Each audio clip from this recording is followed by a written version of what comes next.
Hello students, welcome to study खजाना। आज जो हमारा टॉपिक है वो चैप्टर नंबर फर्स्ट का लेक्चर नंबर फोर्थ है, जो हमने लास्ट क्लास में ख़त्म किया था। अभी जो शुरू होगा ऑक्सिलरी ट्रेड से शुरू होगा। बना रहा उसमें डायग्राम देखना। ऑक्सिलरीज टू ट्रेड ये जो हमारा टॉपिक है वो इस पे है बेस्ड आज का। ऑक्सिलरी टू ट्रेड का जो लास्ट क्लास में हमने किया था वो था ट्रेड पे, तो हम इस पे फोकस करेंगे कि क्या क्या इसमें टॉपिक्स है। तो जो टॉपिक्स है हमारे 5 टॉपिक्स है, 1 2 3 4 5। अच्छा, जो पहला जो टॉपिक है उसमें मिडल मैन है। पहला जो टॉपिक है वो मिडल मैन है, एंड दूसरा है ट्रांसपोर्ट एंड कम्युनिकेशंस।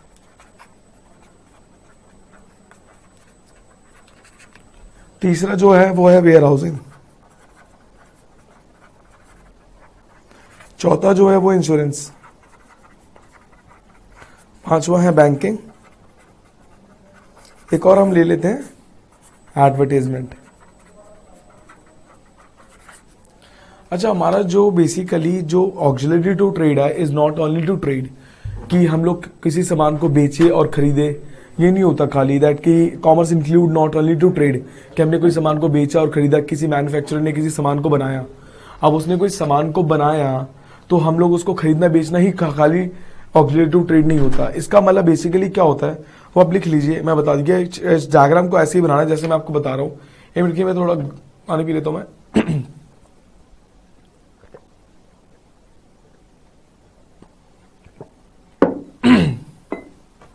हाँ, तो बेसिकली क्या होता है ये ऑक्सिलरी टू ट्रेड, वो आप लिखिए थोड़ा सा, मैं बताऊंगा आपको। लिखिए, मैं ऐसे लिख रहा हूं, लिखो। Commerce includes not only trade but also various other activities or aids or subsidiary activities। और इन सारी एक्टिविटीज को जो हम एक ही के अंदर रखते हैं उसको बोलते हैं एओटी, ऑक्सिलरी टू ट्रेड। समझ आ गया? Commerce include not only trade but also various other activities और एड्स और सब्सिडियरी एक्टिविटीज, की अलग अलग एक्टिविटीज को रखना, उसको हम उसको बोलते हैं हम ऑक्सिलरी टू ट्रेड। तो यही बात है, ऑक्सिलरी टू ट्रेड के अंदर हमारा एक चीज आती है, मिडल मैन आता है। सबसे पहले मिडल मैन आएगा, फिर हमारा एडवर्टीजमेंट आएगा, फिर इंश्योरेंस आएगा, फिर बैंकिंग आएगा, फिर वेयर हाउसिंग आएगा, फिर ट्रांसपोर्ट आएगा। अगर आपको शॉर्टकट लर्न करना है किसका, ऑक्सिलरी टू ट्रेड का, तो आप लर्न कर सकते हैं। आप जैसे बना लेंगे MTAM,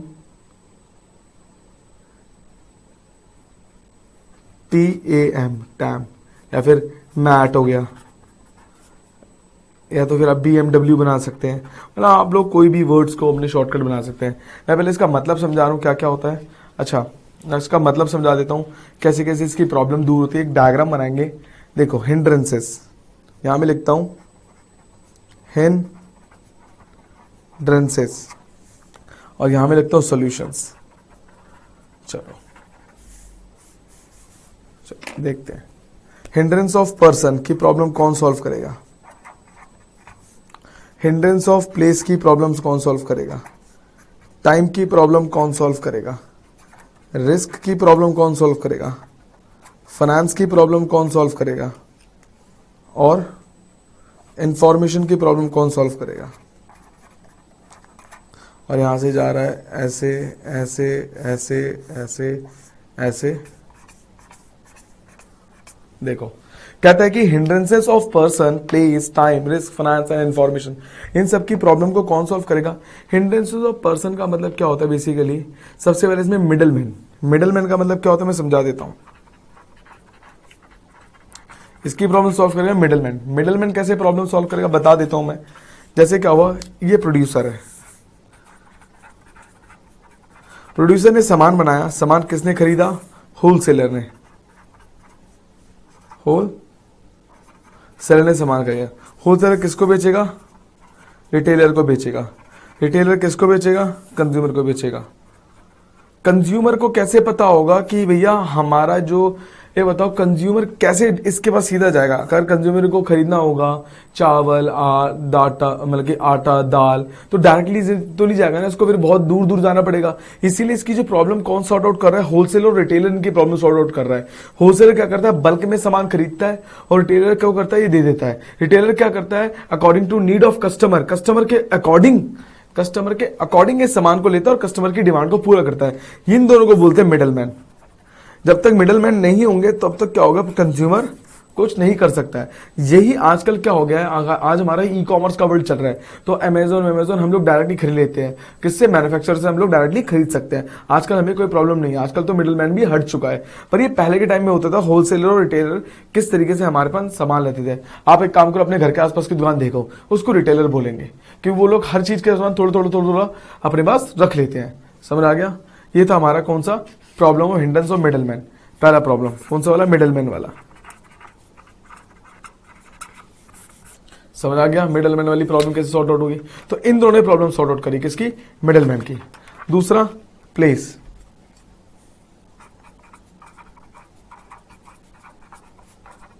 ट्रांसपोर्ट एंड कम्युनिकेशन। अच्छा, क्या होता था कि सपोज क्या होता था, एक ट्रक से सामान आ गया, मान लो ये ट्रक है, ये सामान पहुंच गया, ये लेस के पैकेट, ये हमें एक जगह से दूसरे जगह पहुंचाना है, हमें यहां से यहां पहुंचाना है। तो इसकी जो प्रॉब्लम दूर करेगा वो कौन करेगा? ट्रांसपोर्ट करेगा। कौन दूर करेगा? ट्रांसपोर्ट एंड कम्युनिकेशन, मतलब फोन वोन इसकी प्रॉब्लम दूर करेगा, जिससे क्या हो, लोगों को घर बैठे बैठे सारा सामान मिल जाए। जैसे क्या होगा, मैंने अमेजन से बात करी, सर मैंने ऑर्डर प्लेस कर दिया, मैंने कम्युनिकेट कर लिया, वो ऑर्डर ट्रांसपोर्ट हो गया, मेरे पास आ गया, cash on delivery, home delivery. ये प्रॉब्लम सारी कौन दूर करता है? हमारा ट्रांसपोर्ट एंड कम्युनिकेशन। प्लेस की प्रॉब्लम कौन दूर करेगा? Transport and communication. जैसे मैं पढ़ता हूं, आपको बता देता हूं पढ़ के क्या हो सकता है। देखिए, usually commodities are manufactured in certain specific area while consumer are not very near by. In other words, producer and consumer are far away from each other geographically. मतलब कि कंज्यूमर और प्रोड्यूसर एक दूसरे से बहुत दूर दूर होते हैं, तो इनकी प्रॉब्लम दूर कौन करेगा? ऑब्वियस ही बात है, ट्रांसपोर्ट और कम्युनिकेशन ही करेगा। With the help of transport commodities can be carried from there place of production by the place where they are required. वही जो मैंने बात बताया, यहां पर हमारा कंज्यूमर है और यहां पर कौन है? प्रोड्यूसर। यहां से उठा के यहां पर पहुंचा देना, इसको हम बोलेंगे problem solve of transport and communication. Time क्या करेगा? बेसिकली हमारा टाइम कौन सी प्रॉब्लम दूर करता है? वेयर हाउसिंग की।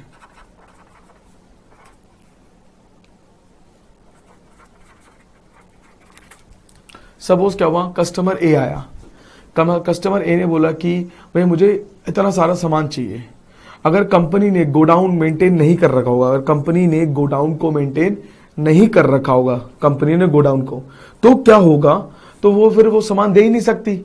इसीलिए क्या करती है कंपनीज, अपना वेयर हाउस मेंटेन करती है जहां पर उनका सारा स्टॉक पड़ा होता है, किसका? कंपनीज का। जिसके बाद क्या होता है कि जब भी अगर कभी भी जरूरत पड़ती है सामान की, वो ऑटो टाइम उसी वक्त उनको पकड़ा देते हैं। तो इससे टाइम भी सेव होता है और लोगों की डिमांड भी ऑटोमेटिकली पूरी हो जाती है।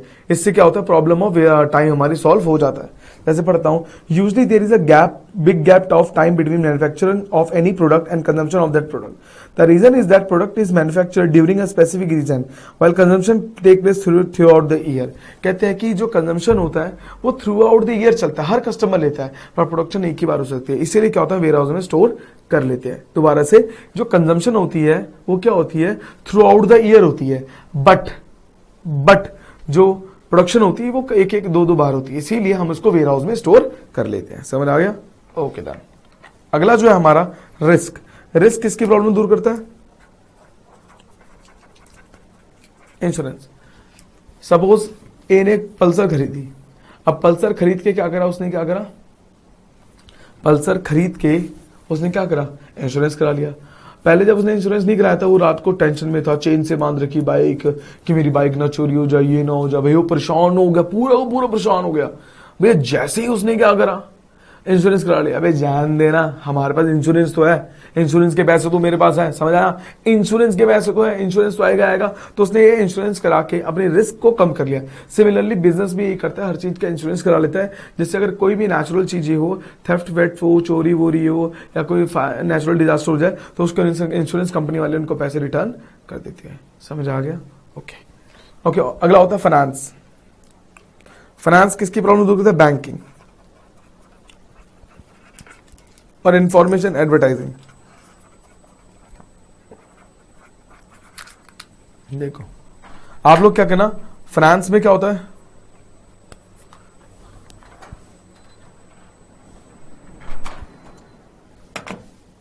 फाइनेंस में क्या होगा बेसिकली? आपकी बैंकिंग की प्रॉब्लम दूर होती है। किसकी? बैंकिंग की। सपोज क्या हुआ कि जो आपको पता होगा कि बिना कोई भी बिजनेस बिना पैसों के नहीं चल सकता, every business need the money, तो बैकबोन हो गया। बैकबोन समझ लो, रीढ़ की हड्डी हो गई। अब रीढ़ की हड्डी अगर टूट जाए तो क्या होगा? बिजनेस चल ही नहीं सकता। इसीलिए हर बिजनेस को पैसे की जरूरत पड़ती है अपने रन करने के लिए। इसलिए वो क्या करता है? पैसा उधार लेगा। मैं बता दूं कैसे लेते उधार, ये मैं आपको बिल्कुल समझा देता हूं प्रोसेस। फाइनेंस क्या करता है? ये हो गया हमारा बैंक, ये हमारा हो गया हाउस होल्ड, ये हो गया हमारा फर्म। हाउस होल्ड सेविंग करेगा तो ये उससे उधार लेगा। मतलब हाउस होल्ड अगर सेविंग करता है तो बैंक उधार लेता है, जब बैंक सेविंग करेगा तो हाउस होल्ड उधार लेगा। तो इसी तरीके से क्या होता है, ये ज्यादातर बोरो करता है। ये नेट बोरोवर है। कौन? फर्म। ये बैंक से बहुत ज्यादा पैसे लेता है, क्योंकि इनको क्या करता है? अपने बिजनेस को रन करना है। जैसे ही वो लोग अपने बिजनेस को रन करेंगे तो ऑटोमेटिकली उनको ज्यादा पैसा चाहिए होगा। इनको कैश पेमेंट तो पॉसिबल नहीं होती, इसलिए क्रेडिट में काम करते हैं सारा। इसीलिए क्या होता है? बैंक इनको लोन प्रोवाइड करवा देता है। स्टॉक एक्सचेंज हो गया, काफी सारे एक्सचेंज है। आप लोग पढ़ेंगे आर के सिंगला बुक में से, पूनम गांधी में से आपको मिल जाएगा। आप इसको रीड आउट करिए, आपको बहुत आसानी से मिल जाएगा। तो लिख सकते हैं ये बैकबोन है किसका?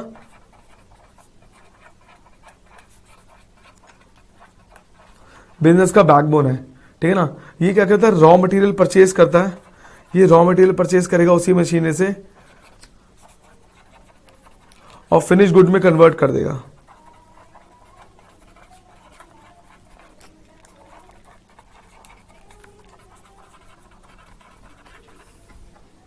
ठीक है? रॉ मटेरियल परचेज करेगा, फिनिश गुड में इसको कन्वर्ट कर देगा। चलो अगला जो पॉइंट है वो है एडवर्टाइजिंग। अच्छा, एडवर्टाइजिंग इस कॉम्पिटिटिव मार्केट में, इतने जो कंपटीशन मार्केट में हमें एडवर्टाइजमेंट की जरूरत इसलिए पड़ती है। रीजन ये होता है बिना एडवर्टीजमेंट के हमारे प्रोडक्ट को सेल नहीं कर सकते। एडवर्टीजमेंट ये शो कराता है हमारे पूरे वर्ल्ड में लोग इसको देख रहे होते हैं और वाइड वैरायटी ऑफ रीच होती है कि हमारा जो प्रोडक्ट है वो कितनी दूर दूर तक लॉन्च हो रहा है। तो it is the best possible way कि हम अपने प्रोडक्ट को सुपीरियर दिखाए किससे? दूसरे के प्रोडक्ट से। तो इसीलिए एडवर्टीजमेंट की जाती है लोगों को इन्फॉर्मेशन पहुंचाने के लिए। ठीक है ना? तो मैं पढ़ देता हूं। In today's competitive market it is not possible for a businessman to sit and wait for customer after investing heavily in business. To attract customer toward his product, a producer has to provide full knowledge of his product to the customer. Advertising does this properly. Advertising enhances the knowledge of the customer about the product available in the market. With the help of this knowledge, a customer takes decision about purchase of the product. In this way, advertisement enhances the knowledge of the customer and eliminates the hindrance of information. ठीक है? क्योंकि advertisement हमें information देता है, eliminate हो जाती है क्या? एडवर्टीजमेंट की प्रॉब्लम। ये हमारा ऑक्सिलेटिव ट्रेड तक खत्म हो गया। जो हमारा आज का टॉपिक था मेन, जो हमने ऑक्सिलेटिव ट्रेड के बाद कराना था, वो है हमारा जो मेन है वो है business risk and nature and causes.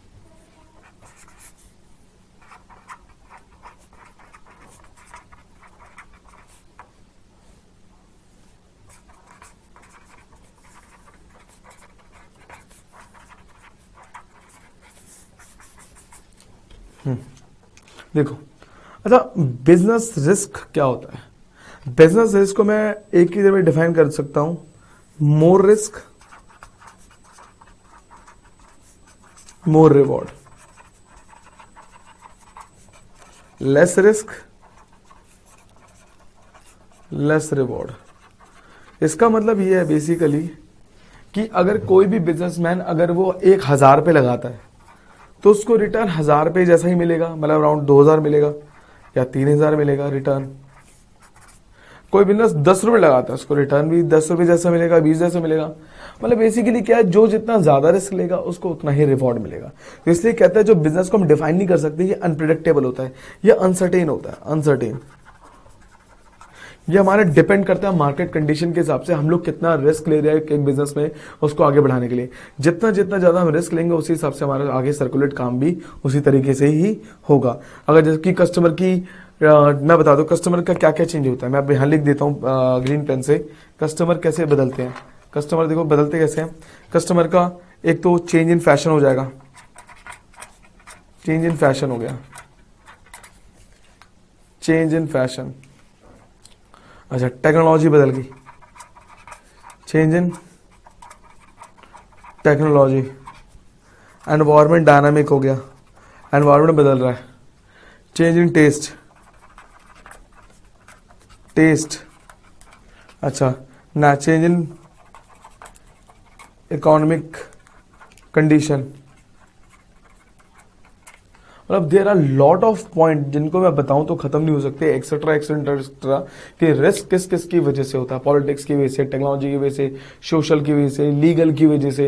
तो there are lot of things so that the business changes according to the environment. So हम बोलते हैं business risk is it can be defined as it is a risk which is uncertain because it is happen due to the change in fashion, change in technology, change in dynamic environment, change in taste, change in demand on pattern of consumer, change in economic condition, change in technology. So this is known as economic risk, that is known as business risk. समझ आ गया? तो risk अगर मैं define करूं तो कैसे करूंगा, मैं लिख देता हूं, ठीक है ना। रिस्क अब लिख लीजिए, risk can be defined as uncertainty in regard to loss, to cost और to damage, to cost, loss और टू डैमेज। ठीक है। नेचर अब मैं बताऊं नेचर क्या होता है।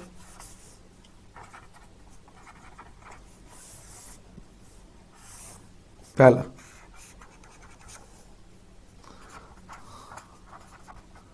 Uncertain result. जो हमारा रिजल्ट होता है वो अनसर्टेन होता है। हमने सोचा कि हम वन डे में 100 शर्ट्स बनाएंगे, एक दिन में हम 100 शर्ट्स बनाएंगे, बट अनसर्टेन रिजल्ट है, नहीं बनाए यार। हमने कितने बनाए, हमने टारगेट 90 के 90 शर्ट्स प्रोड्यूस किए वन डे में, तो क्या हो गया, हमारा रिजल्ट अनसर्टेन है ना। हम लोग फिक्स नहीं कर सकते क्योंकि ना 3 टाइप की अनसर्टेनिटी होती है लाइफ में। पहला 1 2 3, एक होता है human uncertainty, business uncertainty, natural uncertainty.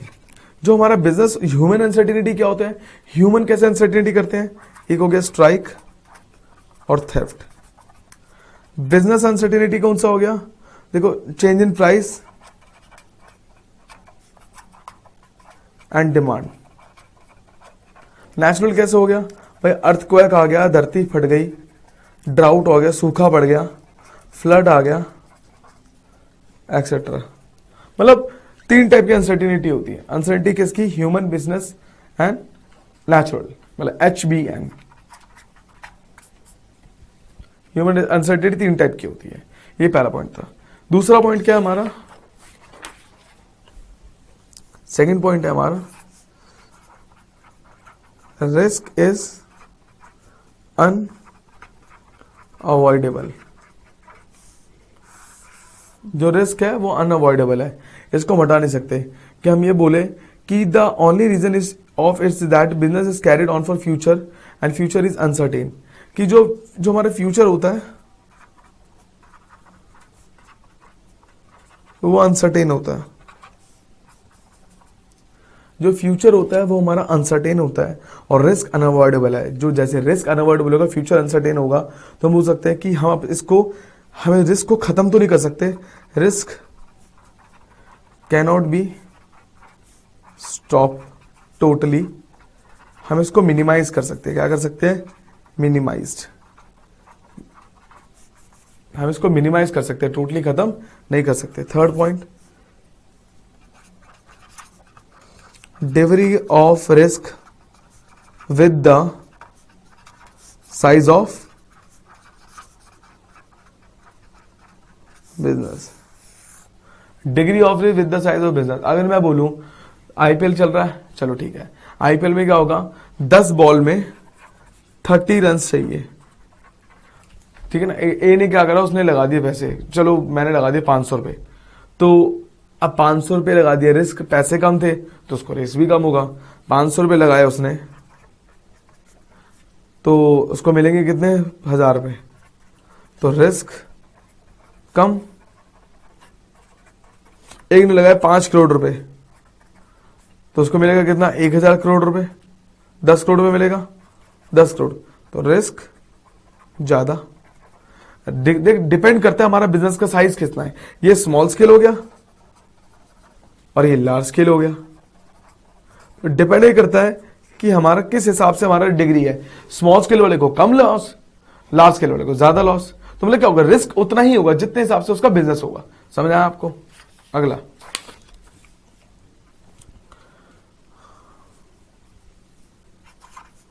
Risk depends upon the nature of business. Risk depend करता है नेचर ऑफ बिजनेस पे, ठीक है ना। जैसे नेचर ऑफ बिजनेस अगर डेली यूटिलिटी पे है, दो टाइप के होते हैं, एक तो होते हैं डेली यूटिलिटी बिजनेस कि जो हम लोग जो चीज रोज खाते हैं, सॉल्ट हो गया, पल्सेस हो गया, आटा हो गया, फ्लोर हो गया, एक्सेट्रा, ठीक है, तो इसमें रिस्क कम होता है क्योंकि हमें पता है हमारा रोज बिक ही जाना है, ठीक है ना। ऑन द एंड अगर फैशन से कोई चीज हो तो इसमें रिस्क ग्रेटर होता है, भैया कभी भी चेंज हो जाता है, भैया कोई फर्क नहीं पड़ता, क्योंकि रीजन ये है जो फैशन होता है वो चेंज होता है क्विकली। और आज हमने कल फटी हुई जीन्स पहनी, फिर जीन्स सिल जाएगी, फिर जीन्स फट जाएगी, फिर सिल जाएगी, पता ही नहीं लगता भैया कब कोई फटी हुई जीन्स पहन रहा है, कोई कब सिली हुई जीन्स पहन रहा है। तो डिपेंड ये करता है किस हिसाब से हमारा हो रहा है काम। समझ आ गया आपको। ये हमारा था नेचर ऑफ बिजनेस। अब हमारा है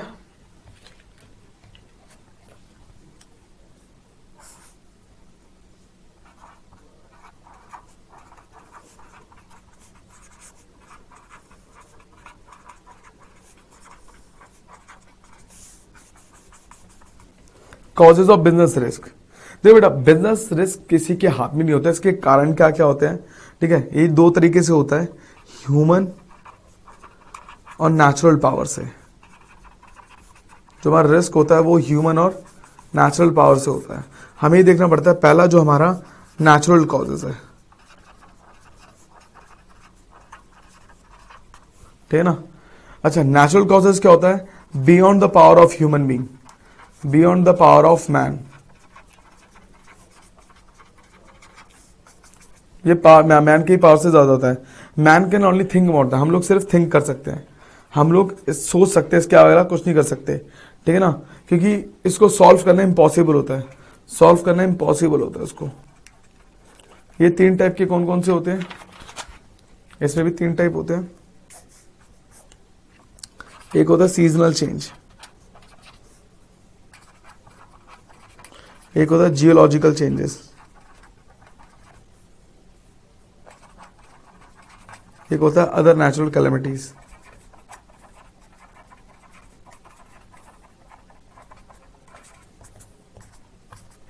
देखो सीजनल चेंज क्या होता है। सीजनल चेंज में क्या होता है कि ये हमारा बिजनेस काफी इफेक्ट होता है। जैसे कभी फ्लड आ गया, कोई फ्लड आ गया, या फिर स्नोफॉल हो गई, या फिर बारिश हो गई, या फिर रेन हो गया, या आग लग गई, मतलब ये कभी भी आ सकता है। ये मतलब कि ये बहुत ज्यादा इफेक्ट करता है बिजनेस को, कि कभी सूखा पड़ गया, कभी अचानक से स्नोफॉल हो गया, ये वो चीजें होते हैं सीजनल चेंजेस। इस जियोलॉजिकल में क्या होते हैं, अर्थ हिलता है जब हमारा, अर्थक्वेक, ह्यूज बिल्डिंग टूट के गिर जाती है, twinkling of an eye, thunder wonder होते हैं, ठीक है ना। अगला जो होता है कि ये अदर नेचुरल, लाइटनिंग हो गई, लाइटनिंग हो गया, एटमॉस्फेयर टोटली बदल गया, और लोकस अटैक हो गया, ठीक है ना। ये नेचुरल कॉजेज होते हैं हमारे। ये 3 टाइप की कॉज होते हैं, seasonal, geological and other natural calamities.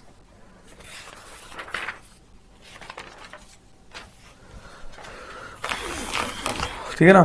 अगला जो हमारा जो पॉइंट है वो है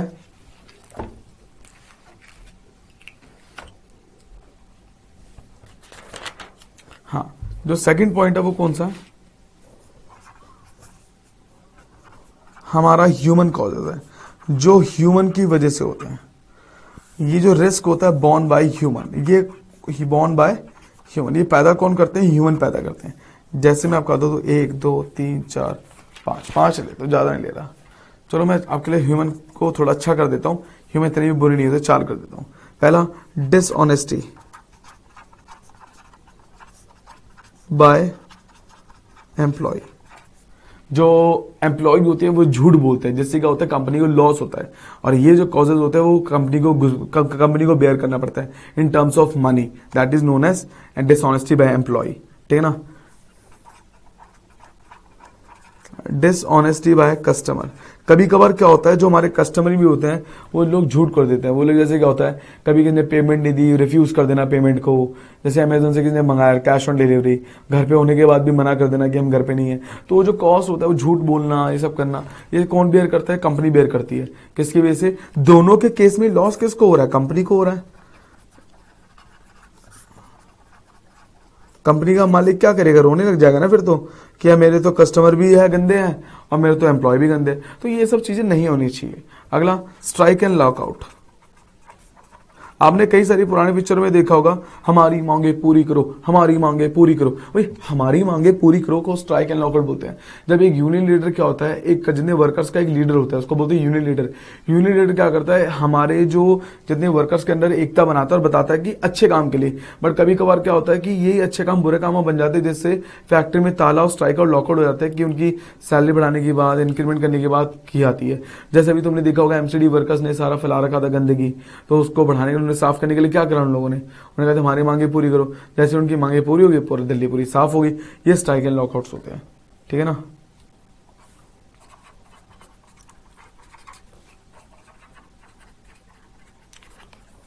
वर्किंग केयरलेसली में क्या होता है?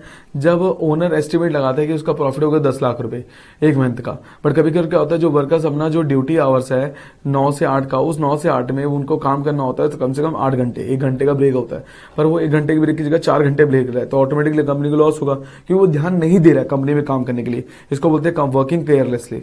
समझ आ गया? ये था ह्यूमन कॉजेस। सेकेंड पॉइंट जो हमारा थर्ड है वो है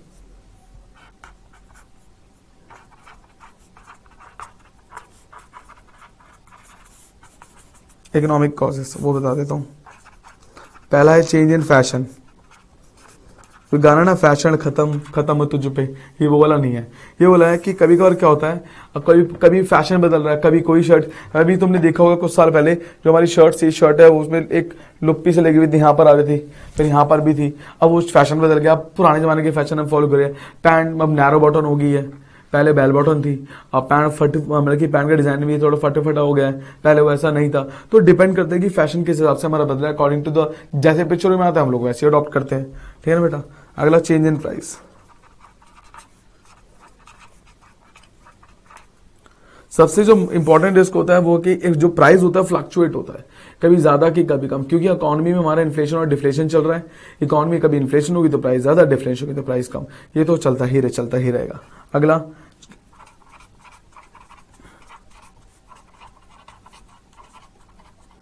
इफेक्ट ऑफ कंपटीशन।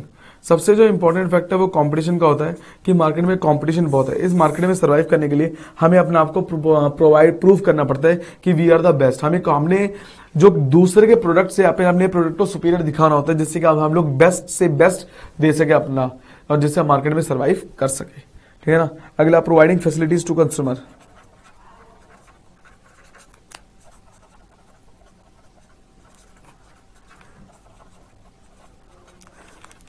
हम लोग फैसिलिटीज प्रोवाइड करवाते हैं किसको? कस्टमर को। हम लोग ये बताते हैं कि कस्टमर को यू आर द बेस्ट, और अगर हम लोग कस्टमर को सेटिस्फाई कर देंगे, क्योंकि जो कस्टमर को सेटिस्फैक्शन बहुत जरूरी है। सेटिस्फैक्शन इंपॉर्टेंट है किसकी? कस्टमर की। अगर कस्टमर सेटिस्फाई नहीं होगा तो हम लोग क्या कर सकते हैं, हम लोग कुछ भी नहीं कर सकते। If customer is satisfied with this, customer ही हमसे सेटिस्फाई हो जाएगा तो हमें कोई प्रॉब्लम ही नहीं होगी, क्योंकि कस्टमर का सेटिस्फेक्शन हमारे लिए बहुत जरूरी है। कि इस मार्केट में जो किंग है वो कौन है, कस्टमर। बिना कस्टमर के हम लोग सर्वाइव नहीं कर सकते। समझ आ गया। Economic causes. लास्ट एंड जो लीस्ट कॉज है वो है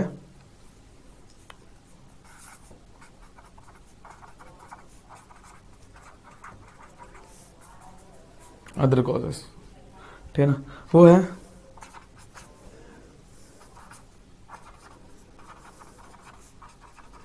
नेचुरल कॉजेस,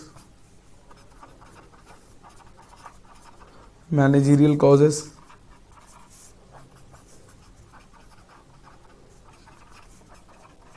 टेक्निकल कॉजेस,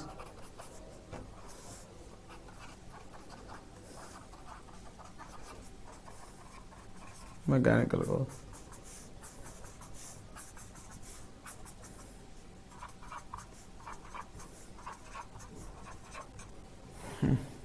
देखो बेटा, नेचुरल कॉजेस क्या है। नेचुरल कॉजेस वो होता है जैसे मशीनरी खराब होना, मशीनरी खराब होना। जैसे क्या हो गया कि मशीनरी कभी खराब हो गई, डेप्रिसिएशन लग गया। मशीनरी मैंने खरीदी 2000 में, अब 2018 तक आते थे, डेप्रिसिएशन तो लगेगा ना। वो नेचुरल कॉजेज है, वो होना ही होना है, उसमें हम लोग कुछ कर ही नहीं सकते। जो पेरिशेबल नेचर होता है भाई, डैमेज तो होगा ही होगा ना, ठीक है ना। अगला मैनेजरियल कॉजेज। मैनेजर क्या होता है कि मैनेजर क्या करता है, मैनेजमेंट एक अकेला जो सोल बिजनेस है संभाल लेगा। वो जो पॉलिसीज फ्रेम करता है, वो जो पॉलिसीज बनाता है, रूल्स बनाता है, अगर वो फॉलो अप नहीं हो रहा है तो मतलब मैनेजर की वजह से जो हमें लॉस हो रहा है, अगर फॉलो अप नहीं हो रहा, ये जब rules and regulation follow up नहीं हो रहे, इसका मतलब मैनेजर हमारा इनएफिशिएंट है। जब मैनेजर ही इनएफिशिएंट है तो हमारा बिजनेस क्या होगा, रिस्क बढ़ जाएगा। जब बिजनेस का रिस्क बढ़ रहा है तो हमें लॉस हो रहा है। तो मैनेजर को इतना कैपेबल होना चाहिए कि अगर वो कोई भी पॉलिसीज और रूल्स एंड रेगुलेशन बनाता है तो बेस्ट होनी चाहिए, जिससे क्या हमें लॉस ना हो। समझ आ गया। अगला टेक्निकल कॉजेस। क्या होता है कि न्यू मशीन्स मार्केट में आ गई, ओल्ड मशीन्स को रिप्लेस करना है। जैसे मैं बेस्ट एग्जांपल दूं, रिप्लेस। हमने ओल्ड मशीन लिए हुए साल भर नहीं हुआ, नई मशीन आ गई जो डबल प्रोडक्शन दे रही है। ओल्ड मशीन एक दिन में 100 शर्ट 1000 शर्ट बनाती है और उसके इसकी कीमत है 10 करोड़ रुपए, और न्यू मशीन भी 10 करोड़ की है, वो एक दिन में 25 लाख शर्ट बनाती है। तो ऑब्वियसली बात है, हम लोग ओल्ड मशीन को यूज नहीं कर सकते, क्योंकि हमें चाहे जो मर्जी हो हमें चेंज करनी पड़ेगी, चाहे इसकी डिमांड चाहे जीरो हो जाए, क्योंकि अगर हमें मार्केट में सर्वाइव करना पड़ेगा तो। इसी को बोलते हैं टेक्निकल कॉजेज। जैसे ओप्पो और वीवो, अगर हम कोई फोन लेने सोचते हैं हम इतने कंफ्यूज हो जाते हैं, क्योंकि सब में डुअल कैमरा आ गया सेम प्राइस पे। एप्पल लूंगा, एप्पल का भी डुअल कैमरा 1 लाख रुपए में, वीवो का डुअल कैमरा, फर्क ज्यादा नहीं होगा, थोड़ा सा ही होगा। तो इस बेटे की 80,000 का फर्क आ रहा है ना, तो हम वो लेंगे। बट जो क्योंकि उसमें हमें खुद के लिए खरीदना था। बट टेक्निकल कॉजेज में क्या होगा, हमें प्रोडक्शन देखनी पड़ेगी। जैसी प्रोडक्शन देखेंगे वैसे पता लग जाएगा हमें। समझ आ गया। अगला मैकेनिकल कॉजेज।